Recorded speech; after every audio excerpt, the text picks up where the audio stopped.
ಉತ್ತರ ಕರ್ನಾಟಕದ ಸಹ್ಯಾದ್ರಿ ಅಂತ ಕರೆಸಿಕೊಳ್ಳುವ ಕಪ್ಪತ್ತಗುಡ್ಡ ಸಾಕಷ್ಟು ಅಪಾರ ಪ್ರಮಾಣದ ಖನಿಜ ಸಂಪತ್ತನ್ನು ತನ್ನ ಒಡಿಲಿನಲ್ಲಿ ಇಟ್ಟುಕೊಂಡಿದೆ. ಈ ಬಗ್ಗೆ ರಿಪಬ್ಲಿಕ್ ಕನ್ನಡನೂ ಕೂಡ ಗ್ರೌಂಡ್ ರಿಪೋರ್ಟ್ ಮಾಡ್ತಾ ಇದೆ. ಇವಾಗ ನಾವು ಗದಗ ಜಿಲ್ಲೆಯ ಕಬಲಾದಕಟ್ಟೆಯಲ್ಲಿರುವಂಥ ಒಂದು ಗುಹೆ ಬಳಿ ಇದ್ದೇವೆ. ನಾವು ಇಲ್ಲಿ ನೋಡ್ತಾ ಇರ್ಬೋದು, ಇದು ಏನು ರಾಜ ಮಹಾರಾಜರ ಕಾಲದಿಂದ ಹಿಡಿದು ಬ್ರಿಟಿಷರ ಕಾಲದವರೆಗೂ ಕೂಡ ಇಲ್ಲಿ ಒಂದು ಚಿನ್ನದ ಗಣಿಗಾರಿಕೆ ಮಾಡಿದ್ರು. ಆ ಕುರುಹುಗಳು ಕೂಡ ಇಲ್ಲಿ ಇದ್ದಾವೆ. ರಿಪಬ್ಲಿಕ್ ಕನ್ನಡ ಏನು ಇಲ್ಲಿ ಗ್ರೌಂಡ್ ರಿಪೋರ್ಟ್ ಮಾಡ್ತಾ ಇರುವಂಥದ್ದು ಈ ಒಂದು ಭಾಗದಲ್ಲಿ ನಾವು ನೋಡ್ತಾ ಇರ್ಬೋದು. ಇದು ಸುಮಾರು 200-300 ಕಿಲೋಮೀಟರ್ನಷ್ಟು ಉದ್ದವಾದಂಥ ಒಂದು ಗುಹೆ ಇದೆ. ಈ ಒಂದು ಗುಹೆಯಲ್ಲಿ ರಿಪಬ್ಲಿಕ್ ಕನ್ನಡ ಇವಾಗ ಜರ್ನಿ ಮಾಡ್ತಾ ಇರುವಂಥದ್ದು. ಯಾಕಂತಂದರೆ ಈ ಒಂದು ಪ್ರದೇಶದಲ್ಲಿ ಅಂದರೆ ಲಕ್ಕುಂಡಿಯಲ್ಲಿ ಇವಾಗ ಚಿನ್ನದ ನಿಧಿ ಸಿಕ್ಕ ಬೆನ್ನಲ್ಲೇ ಲಕ್ಕುಂಡಿಯಲ್ಲಿ ಟಂಕಶಾಲೆ ಇತ್ತು. ಆ ಟಂಕಶಾಲೆಗೆ ಎಲ್ಲಿಂದ ಚಿನ್ನ ಬರ್ತಾ ಇತ್ತು, ಇಂಥ ಹಲವು ಪ್ರಶ್ನೆಗಳು ಕೂಡ ಕಾಡ್ತಾ ಇದ್ವು. ಈ ಬಗ್ಗೆ ರಿಪಬ್ಲಿಕ್ ಕನ್ನಡ ನಿರಂತರವಾಗಿ ಗ್ರೌಂಡ್ ರಿಪೋರ್ಟ್ ಮಾಡ್ತಾ ಇತ್ತು. ಇವಾಗ ನಾವು ಒಂದು ಗುಹೆಯಲ್ಲಿ ಇದ್ದೇವೆ. ಈ ಗುಹೆಯಲ್ಲಿ ಯಾವ ರೀತಿ ಚಿನ್ನವನ್ನು ತೆಗೆದುಕೊಂಡು ಹೋಗ್ತಾ ಇದ್ರು ಅಂತೇಳಿ ಈ ಹಿಂದೆ ಕಲ್ಯಾಣ ಚಾಲುಕ್ಯರಾಗಿರ್ಬೋದು, ವಿಜಯನಗರ ಅರಸರಾಗಿರ್ಬೋದು, ರಾಷ್ಟ್ರಕೂಟರು ಕೂಡ ಆ 9, 10, 14ನೇ ಶತಮಾನದವರೆಗೂ ಕೂಡ ಇಲ್ಲಿ ರಾಜ ಮಹಾರಾಜರು ಆಳ್ವಿಕೆ ಮಾಡಿದ್ರು. ಅಂಥ ಸಮಯದಲ್ಲಿ ಏನು ಲಕ್ಕುಂಡಿಯಲ್ಲಿ ಮತ್ತು ಸೂಡಿಯಲ್ಲಿ ಟಂಕಶಾಲೆ ಏನಿತ್ತು, ಆ ಟಂಕಶಾಲೆಗೆ ಇದೇ ಒಂದು ಕಪ್ಪತ್ತಗುಡ್ಡ ಭಾಗದಿಂದ ಚಿನ್ನವನ್ನು ತೆಗೆದುಕೊಂಡು ಹೋಗಿ ಅಲ್ಲಿ ನಾಣ್ಯಗಳನ್ನು ಕೂಡ ರೆಡಿ ಮಾಡ್ತಾ ಇದ್ರು ಅಂಥೇಳಿ ಇತಿಹಾಸದಿಂದ ನಮಗೆ ತಿಳಿದು ಬರುತ್ತೆ. ಆದರೆ ಈ ಒಂದು ಕಪ್ಪತ್ತಗುಡ್ಡದಲ್ಲಿ ಅಪಾರ ಸಂಪತ್ತಿದೆ, ಖನಿಜ ಸಂಪತ್ತಿದೆ. ಬ್ರಿಟಿಷರು ಕೂಡ ಈ ಒಂದು ಕಪ್ಪತ್ತಗುಡ್ಡದಲ್ಲಿ ಕೆಲವು ವರ್ಷಗಳ ಕಾಲ ಕೂಡ ಇಲ್ಲಿ ಒಂದು ಚಿನ್ನದ ಗಣಿಗಾರಿಕೆ ಮಾಡಿದರು. ಅವರು ಗಣಿಗಾರಿಕೆ ಮಾಡುವಂಥ ಸಮಯದಲ್ಲಿ ಇಲ್ಲಿ ರೈಲ್ವೆ ಹಳಿ ಕೂಡ ಹಾಕಿದ್ರು. ಅದೇ ರೀತಿಯಾಗಿ ಈ ಭಾಗದಲ್ಲಿ ಕೂಡ ಅವರು ಸಾಕಷ್ಟು ವರ್ಷಗಳ ಕಾಲ ಇಲ್ಲಿಯ ಚಿನ್ನವನ್ನು ತೆಗೆದುಕೊಂಡು ಹೋಗ್ತಾ ಇದ್ರು. ಅದೇ ರೀತಿಯಾಗಿ ಈ ಒಂದು ಭಾಗ ಏನಿದೆ ಇಲ್ಲಿ ಗ್ರಾಮಸ್ಥರು ಹೇಳುವ ಪ್ರಕಾರ ಇದೊಂದು ನಿಗೂಢವಾದ ಒಂದು ಸ್ಥಳ. ಯಾಕಂತಂದರೆ ಇಲ್ಲಿ ನಾವು ನೋಡ್ತಾ ಇರ್ಬೋದು, ಈ ಒಂದು ಗುಹೆ ಎಂಡಿಗೆ ಅಂದರೆ ಸುಮಾರು 200-300 ಮೀಟರ್ವರೆಗೆ ಬಂದ ತಕ್ಷಣ ಇಲ್ಲಿ ಈ ರೀತಿ ಮಣ್ಣು ಹಾಕಿದ್ದಾರೆ. ಇಲ್ಲಿಯ ಇತಿಹಾಸ ತಜ್ಞರು ಮತ್ತು ಗ್ರಾಮಸ್ಥರು ಹೇಳೋ ಪ್ರಕಾರ ಆ ಪ್ರದೇಶದಲ್ಲಿ ಸಾಕಷ್ಟು ನಿಕ್ಷೇಪ ಅಂದರೆ ಚಿನ್ನ ಸಿಕ್ಕಿತ್ತು. ಅಂಥ ಸಮಯದಲ್ಲಿ ಅದನ್ನು ಅಲ್ಲೇ ಬ್ರಿಟಿಷರು ಬಿಟ್ಟು ಹೋಗಿದ್ದಾರೆ. ಹೀಗಾಗಿ ಅಲ್ಲಿ ಯಾರಿಗೂ ಹೋಗಲು ಕೂಡ ಆಗ್ತಾ ಇಲ್ಲ. ಆ ಮುಂದಿನ ಭಾಗದಲ್ಲಿ ಕೂಡ ಸಾಕಷ್ಟು ಪ್ರಮಾಣದ ನೀರು ಆವರಿಸಿದೆ. ಹೀಗಾಗಿ ಗ್ರಾಮಸ್ಥರು ಕೂಡ ಹೋಗ್ತಾ ಇಲ್ಲ, ಇಲ್ಲಿದ್ದರೂ ಯಾರು ಕೂಡ ಹೋಗ್ತಾ ಇಲ್ಲ. ಈ ಒಂದು ಜನರು ಹೇಳೋ ಪ್ರಕಾರ ಆ ಒಂದು ಪ್ರದೇಶದಲ್ಲಿ ಅಪಾರ ಪ್ರಮಾಣದ ಚಿನ್ನ ಇದೆ, ಚಿನ್ನದ ನಿಕ್ಷೇಪ ಇದೆ. ಹಾಗಾಗಿ ಬ್ರಿಟಿಷರು ಅಂದು ಏನು ಇಲ್ಲಿ ಗಣಿಗಾರಿಕೆ ಮಾಡ್ತಾಯಿದ್ರು, ಅಂಥ ಸಮಯದಲ್ಲಿ ಎಲ್ಲ ಚಿನ್ನವನ್ನು ಕೂಡ ಅದರಲ್ಲಿ ಇಟ್ಟು ಅದನ್ನು ಲಾಕ್ ಮಾಡಿ ಬಂದ್ ಮಾಡ್ಕೊಂಡು ಹೋಗಿದ್ದಾರೆ. ಈವರೆಗೂ ಕೂಡ ಅಲ್ಲಿ ಯಾರಿಗೂ ಹೋಗಲು ಆಗ್ತಾ ಇಲ್ಲ ಮತ್ತು ಅದನ್ನು ತೆಗೆದುಕೊಂಡು ಹೋಗಲು ಆಗ್ತಾ ಇಲ್ಲ ಅಂಥೇಳಿ ಗ್ರಾಮಸ್ಥರು ಹೇಳ್ತಾ ಇದ್ದಾರೆ. ಒಟ್ಟಾರೆ ಹೇಳಬೇಕಂತಂದರೆ ರಿಪಬ್ಲಿಕ್ ಕನ್ನಡ ಕಪ್ಪತ್ತಗುಡ್ಡದಲ್ಲಿ ನಿರಂತರವಾಗಿ ವಿಸ್ತೃತವಾದ ವರದಿ ಮಾಡ್ತಾ ಇದೆ. ಕಪ್ಪತ್ತಗುಡ್ಡದಲ್ಲಿರುವ ಒಂದೊಂದು ರಹಸ್ಯಗಳು ಕೂಡ ಇವಾಗ ಬಯಲಾಗ್ತಾ ಇದ್ದಾವೆ. ಕ್ಯಾಮ್ರಾಮ್ಯಾನ್ ಮಂಜುನಾಥ್ ಜೊತೆ ಮಂಜು ಪತ್ತಾರ್, ರಿಪಬ್ಲಿಕ್ ಕನ್ನಡ, ಗದಗ್. ಉತ್ತರ ಕರ್ನಾಟಕದ ಸಹ್ಯಾದ್ರಿ ಅಂತ ಕರೆಸಿಕೊಳ್ಳುವ ಕಪ್ಪತ್ತಗುಡ್ಡ ಸಾಕಷ್ಟು ಅಪಾರ ಪ್ರಮಾಣದ ಖನಿಜ ಸಂಪತ್ತನ್ನು ತನ್ನ ಒಡಿಲಿನಲ್ಲಿ ಇಟ್ಟುಕೊಂಡಿದೆ. ಈ ಬಗ್ಗೆ ರಿಪಬ್ಲಿಕ್ ಕನ್ನಡನೂ ಕೂಡ ಗ್ರೌಂಡ್ ರಿಪೋರ್ಟ್ ಮಾಡ್ತಾ ಇದೆ. ಇವಾಗ ನಾವು ಗದಗ ಜಿಲ್ಲೆಯ ಕಬಲಾದಕಟ್ಟೆಯಲ್ಲಿರುವಂಥ ಒಂದು ಗುಹೆ ಬಳಿ ಇದ್ದೇವೆ. ನಾವು ಇಲ್ಲಿ ನೋಡ್ತಾ ಇರ್ಬೋದು, ಇದು ಏನು ರಾಜ ಮಹಾರಾಜರ ಕಾಲದಿಂದ ಹಿಡಿದು ಬ್ರಿಟಿಷರ ಕಾಲದವರೆಗೂ ಕೂಡ ಇಲ್ಲಿ ಒಂದು ಚಿನ್ನದ ಗಣಿಗಾರಿಕೆ ಮಾಡಿದ್ರು. ಆ ಕುರುಹುಗಳು ಕೂಡ ಇಲ್ಲಿ ಇದ್ದಾವೆ. ರಿಪಬ್ಲಿಕ್ ಕನ್ನಡ ಏನು ಇಲ್ಲಿ ಗ್ರೌಂಡ್ ರಿಪೋರ್ಟ್ ಮಾಡ್ತಾ ಇರುವಂಥದ್ದು ಈ ಒಂದು ಭಾಗದಲ್ಲಿ ನಾವು ನೋಡ್ತಾ ಇರ್ಬೋದು, ಇದು ಸುಮಾರು 200-300 ಕಿಲೋಮೀಟರ್ನಷ್ಟು ಉದ್ದವಾದಂಥ ಒಂದು ಗುಹೆ ಇದೆ. ಈ ಒಂದು ಗುಹೆಯಲ್ಲಿ ರಿಪಬ್ಲಿಕ್ ಕನ್ನಡ ಇವಾಗ ಜರ್ನಿ ಮಾಡ್ತಾ ಇರುವಂಥದ್ದು. ಯಾಕಂತಂದರೆ ಈ ಒಂದು ಪ್ರದೇಶದಲ್ಲಿ ಅಂದರೆ ಲಕ್ಕುಂಡಿಯಲ್ಲಿ ಇವಾಗ ಚಿನ್ನದ ನಿಧಿ ಸಿಕ್ಕ ಬೆನ್ನಲ್ಲೇ ಲಕ್ಕುಂಡಿಯಲ್ಲಿ ಟಂಕಶಾಲೆ ಇತ್ತು. ಆ ಟಂಕಶಾಲೆಗೆ ಎಲ್ಲಿಂದ ಚಿನ್ನ ಬರ್ತಾ ಇತ್ತು, ಇಂಥ ಹಲವು ಪ್ರಶ್ನೆಗಳು ಕೂಡ ಕಾಡ್ತಾ ಇದ್ವು. ಈ ಬಗ್ಗೆ ರಿಪಬ್ಲಿಕ್ ಕನ್ನಡ ನಿರಂತರವಾಗಿ ಗ್ರೌಂಡ್ ರಿಪೋರ್ಟ್ ಮಾಡ್ತಾ ಇತ್ತು. ಇವಾಗ ನಾವು ಒಂದು ಗುಹೆಯಲ್ಲಿ ಇದ್ದೇವೆ.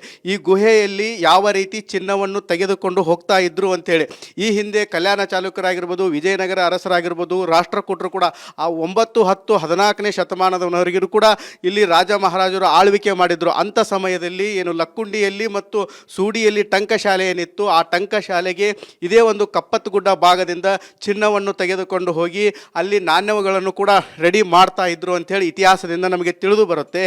ಆದರೆ ಈ ಒಂದು ಕಪ್ಪತ್ತಗುಡ್ಡದಲ್ಲಿ ಅಪಾರ ಸಂಪತ್ತಿದೆ, ಖನಿಜ ಸಂಪತ್ತಿದೆ. ಬ್ರಿಟಿಷರು ಕೂಡ ಈ ಒಂದು ಕಪ್ಪತ್ತಗುಡ್ಡದಲ್ಲಿ ಕೆಲವು ವರ್ಷಗಳ ಕಾಲ ಕೂಡ ಇಲ್ಲಿ ಒಂದು ಚಿನ್ನದ ಗಣಿಗಾರಿಕೆ ಮಾಡಿದರು. ಅವರು ಗಣಿಗಾರಿಕೆ ಮಾಡುವಂಥ ಸಮಯದಲ್ಲಿ ಇಲ್ಲಿ ರೈಲ್ವೆ ಹಳಿ ಕೂಡ ಹಾಕಿದ್ರು. ಅದೇ ರೀತಿಯಾಗಿ ಈ ಭಾಗದಲ್ಲಿ ಕೂಡ ಅವರು ಸಾಕಷ್ಟು ವರ್ಷಗಳ ಕಾಲ ಇಲ್ಲಿಯ ಚಿನ್ನವನ್ನು ತೆಗೆದುಕೊಂಡು ಹೋಗ್ತಾ ಇದ್ರು. ಅದೇ ರೀತಿಯಾಗಿ ಈ ಒಂದು ಭಾಗ ಏನಿದೆ ಇಲ್ಲಿ ಗ್ರಾಮಸ್ಥರು ಹೇಳುವ ಪ್ರಕಾರ ಇದೊಂದು ನಿಗೂಢವಾದ ಒಂದು ಸ್ಥಳ. ಯಾಕಂತಂದರೆ ಇಲ್ಲಿ ನಾವು ನೋಡ್ತಾ ಇರ್ಬೋದು ಈ ಒಂದು ಗುಹೆ ಎಂಡಿಗೆ ಅಂದರೆ ಸುಮಾರು 200ರಿಂದ 300 ಮೀಟರ್ವರೆಗೆ ಬಂದ ತಕ್ಷಣ ಇಲ್ಲಿ ಈ ರೀತಿ ಮಣ್ಣು ಹಾಕಿದ್ದಾರೆ. ಇಲ್ಲಿಯ ಇತಿಹಾಸ ತಜ್ಞರು ಮತ್ತು ಗ್ರಾಮಸ್ಥರು ಹೇಳೋ ಪ್ರಕಾರ ಆ ಪ್ರದೇಶದಲ್ಲಿ ಸಾಕಷ್ಟು ನಿಕ್ಷೇಪ ಅಂದರೆ ಚಿನ್ನ ಸಿಕ್ಕಿತ್ತು. ಅಂಥ ಸಮಯದಲ್ಲಿ ಅದನ್ನು ಅಲ್ಲೇ ಬ್ರಿಟಿಷರು ಬಿಟ್ಟು ಹೋಗಿದ್ದಾರೆ. ಹೀಗಾಗಿ ಅಲ್ಲಿ ಯಾರಿಗೂ ಹೋಗಲು ಕೂಡ ಆಗ್ತಾ ಇಲ್ಲ. ಆ ಮುಂದಿನ ಭಾಗದಲ್ಲಿ ಕೂಡ ಸಾಕಷ್ಟು ಪ್ರಮಾಣದ ನೀರು ಆವರಿಸಿದೆ. ಹೀಗಾಗಿ ಗ್ರಾಮಸ್ಥರು ಕೂಡ ಹೋಗ್ತಾ ಇಲ್ಲ, ಇಲ್ಲಿದ್ದರೂ ಯಾರು ಕೂಡ ಹೋಗ್ತಾ ಇಲ್ಲ. ಈ ಒಂದು ಜನರು ಹೇಳೋ ಪ್ರಕಾರ ಆ ಒಂದು ಪ್ರದೇಶದಲ್ಲಿ ಅಪಾರ ಪ್ರಮಾಣದ ಚಿನ್ನ ಇದೆ, ಚಿನ್ನದ ನಿಕ್ಷೇಪ ಇದೆ. ಹಾಗಾಗಿ ಬ್ರಿಟಿಷರು ಅಂದು ಏನು ಇಲ್ಲಿ ಗಣಿಗಾರಿಕೆ ಮಾಡ್ತಾಯಿದ್ರು, ಅಂಥ ಸಮಯದಲ್ಲಿ ಎಲ್ಲ ಚಿನ್ನವನ್ನು ಕೂಡ ಅದರಲ್ಲಿ ಇಟ್ಟು ಅದನ್ನು ಲಾಕ್ ಮಾಡಿ ಬಂದ್ ಮಾಡ್ಕೊಂಡು ಹೋಗಿದ್ದಾರೆ. ಈವರೆಗೂ ಕೂಡ ಅಲ್ಲಿ ಯಾರಿಗೂ ಹೋಗಲು ಆಗ್ತಾ ಇಲ್ಲ ಮತ್ತು ಅದನ್ನು ತೆಗೆದುಕೊಂಡು ಹೋಗಲು ಆಗ್ತಾ ಇಲ್ಲ ಅಂಥೇಳಿ ಗ್ರಾಮಸ್ಥರು ಹೇಳ್ತಾ ಇದ್ದಾರೆ. ಒಟ್ಟಾರೆ ಹೇಳಬೇಕಂತಂದರೆ ರಿಪಬ್ಲಿಕ್ ಕನ್ನಡ ಕಪ್ಪತ್ತಗುಡ್ಡದಲ್ಲಿ ನಿರಂತರವಾಗಿ ವಿಸ್ತೃತವಾದ ವರದಿ ಮಾಡ್ತಾ ಇದೆ. ಕಪ್ಪತ್ತಗುಡ್ಡದಲ್ಲಿರುವ ಒಂದೊಂದು ರಹಸ್ಯಗಳು ಕೂಡ ಇವಾಗ ಬಯಲಾಗ್ತಾ ಇದ್ದಾವೆ. ಕ್ಯಾಮ್ರಾಮ್ಯಾನ್ ಮಂಜುನಾಥ್ ಜೊತೆ ಮಂಜು ಪತ್ತಾರ್, ರಿಪಬ್ಲಿಕ್ ಕನ್ನಡ, ಗದಗ್.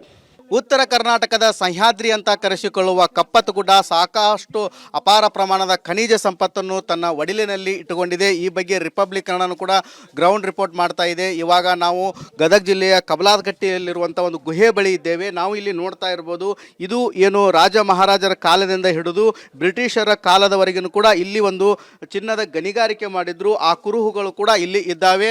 ರಿಪಬ್ಲಿಕ್ ಕನ್ನಡ ಏನು ಇಲ್ಲಿ ಗ್ರೌಂಡ್ ರಿಪೋರ್ಟ್ ಮಾಡ್ತಾ ಇರುವಂಥದ್ದು ಈ ಒಂದು ಭಾಗದಲ್ಲಿ ನಾವು ನೋಡ್ತಾ ಇರ್ಬೋದು. ಇದು ಸುಮಾರು 200-300 ಕಿಲೋಮೀಟರ್ನಷ್ಟು ಉದ್ದವಾದಂಥ ಒಂದು ಗುಹೆ ಇದೆ. ಈ ಒಂದು ಗುಹೆಯಲ್ಲಿ ರಿಪಬ್ಲಿಕ್ ಕನ್ನಡ ಇವಾಗ ಜರ್ನಿ ಮಾಡ್ತಾ ಇರುವಂಥದ್ದು. ಯಾಕಂತಂದರೆ ಈ ಒಂದು ಪ್ರದೇಶದಲ್ಲಿ ಅಂದರೆ ಲಕ್ಕುಂಡಿಯಲ್ಲಿ ಇವಾಗ ಚಿನ್ನದ ನಿಧಿ ಸಿಕ್ಕ ಬೆನ್ನಲ್ಲೇ ಲಕ್ಕುಂಡಿಯಲ್ಲಿ ಟಂಕಶಾಲೆ ಇತ್ತು. ಆ ಟಂಕಶಾಲೆಗೆ ಎಲ್ಲಿಂದ ಚಿನ್ನ ಬರ್ತಾ ಇತ್ತು, ಇಂಥ ಹಲವು ಪ್ರಶ್ನೆಗಳು ಕೂಡ ಕಾಡ್ತಾ ಇದ್ವು. ಈ ಬಗ್ಗೆ ರಿಪಬ್ಲಿಕ್ ಕನ್ನಡ ನಿರಂತರವಾಗಿ ಗ್ರೌಂಡ್ ರಿಪೋರ್ಟ್ ಮಾಡ್ತಾ ಇತ್ತು. ಇವಾಗ ನಾವು ಒಂದು ಗುಹೆಯಲ್ಲಿ ಇದ್ದೇವೆ. ಈ ಗುಹೆಯಲ್ಲಿ ಯಾವ ರೀತಿ ಚಿನ್ನವನ್ನು ತೆಗೆದುಕೊಂಡು ಹೋಗ್ತಾ ಇದ್ರು ಅಂತೇಳಿ ಈ ಹಿಂದೆ ಕಲ್ಯಾಣ ಚಾಲುಕ್ಯರಾಗಿರ್ಬೋದು, ವಿಜಯನಗರ ಅರಸರಾಗಿರ್ಬೋದು, ರಾಷ್ಟ್ರಕೂಟರು ಕೂಡ ಆ 9, 10, 14ನೇ ಶತಮಾನದವರೆಗೂ ಕೂಡ ಇಲ್ಲಿ ರಾಜ ಮಹಾರಾಜರು ಆಳ್ವಿಕೆ ಮಾಡಿದ್ರು. ಅಂಥ ಸಮಯದಲ್ಲಿ ಏನು ಲಕ್ಕುಂಡಿಯಲ್ಲಿ ಮತ್ತು ಸೂಡಿಯಲ್ಲಿ ಟಂಕಶಾಲೆ ಏನಿತ್ತು, ಆ ಟಂಕಶಾಲೆಗೆ ಇದೇ ಒಂದು ಕಪ್ಪತ್ತಗುಡ್ಡ ಭಾಗದಿಂದ ಚಿನ್ನವನ್ನು ತೆಗೆದುಕೊಂಡು ಹೋಗಿ ಅಲ್ಲಿ ನಾಣ್ಯಗಳನ್ನು ಕೂಡ ರೆಡಿ ಮಾಡ್ತಾ ಇದ್ರು ಅಂಥೇಳಿ ಇತಿಹಾಸದಿಂದ ನಮಗೆ ತಿಳಿದು ಬರುತ್ತೆ. ಆದರೆ ಈ ಒಂದು ಕಪ್ಪತ್ತಗುಡ್ಡದಲ್ಲಿ ಅಪಾರ ಸಂಪತ್ತಿದೆ, ಖನಿಜ ಸಂಪತ್ತಿದೆ. ಬ್ರಿಟಿಷರು ಕೂಡ ಈ ಒಂದು ಕಪ್ಪತ್ತಗುಡ್ಡದಲ್ಲಿ ಕೆಲವು ವರ್ಷಗಳ ಕಾಲ ಕೂಡ ಇಲ್ಲಿ ಒಂದು ಚಿನ್ನದ ಗಣಿಗಾರಿಕೆ ಮಾಡಿದ್ರು.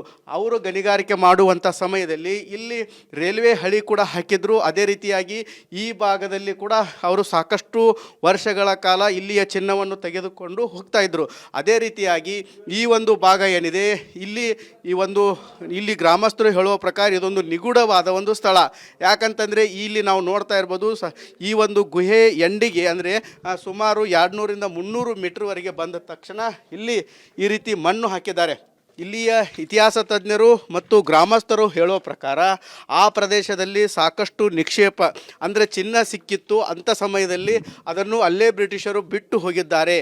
ಹೀಗಾಗಿ ಅಲ್ಲಿ ಯಾರಿಗೂ ಹೋಗಲು ಕೂಡ ಆಗ್ತಾ ಇಲ್ಲ.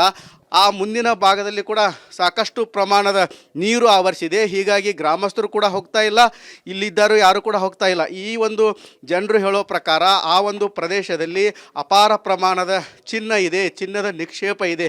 ಹಾಗಾಗಿ ಬ್ರಿಟಿಷರು ಅಂದು ಏನು ಇಲ್ಲಿ ಗಣಿಗಾರಿಕೆ ಮಾಡ್ತಾಯಿದ್ರು. ಅಂಥ ಸಮಯದಲ್ಲಿ ಎಲ್ಲ ಚಿನ್ನವನ್ನು ಕೂಡ ಅದರಲ್ಲಿ ಇಟ್ಟು ಅದನ್ನು ಲಾಕ್ ಮಾಡಿ ಬಂದ್ ಮಾಡ್ಕೊಂಡು ಹೋಗಿದ್ದಾರೆ. ಈವರೆಗೂ ಕೂಡ ಅಲ್ಲಿ ಯಾರಿಗೂ ಹೋಗಲು ಆಗ್ತಾ ಇಲ್ಲ ಮತ್ತು ಅದನ್ನು ತೆಗೆದುಕೊಂಡು ಹೋಗಲು ಆಗ್ತಾ ಇಲ್ಲ ಅಂಥೇಳಿ ಗ್ರಾಮಸ್ಥರು ಹೇಳ್ತಾ ಇದ್ದಾರೆ. ಒಟ್ಟಾರೆ ಹೇಳಬೇಕಂತಂದರೆ ರಿಪಬ್ಲಿಕ್ ಕನ್ನಡ ಕಪ್ಪತ್ತಗುಡ್ಡದಲ್ಲಿ ನಿರಂತರವಾಗಿ ವಿಸ್ತೃತವಾದ ವರದಿ ಮಾಡ್ತಾ ಇದೆ. ಕಪ್ಪತ್ತಗುಡ್ಡದಲ್ಲಿರುವ ಒಂದೊಂದು ರಹಸ್ಯಗಳು ಕೂಡ ಇವಾಗ ಬಯಲಾಗ್ತಾ ಇದ್ದಾವೆ. ಕ್ಯಾಮ್ರಾಮ್ಯಾನ್ ಮಂಜುನಾಥ್ ಜೊತೆ ಮಂಜು ಪತ್ತಾರ್, ರಿಪಬ್ಲಿಕ್ ಕನ್ನಡ, ಗದಗ್.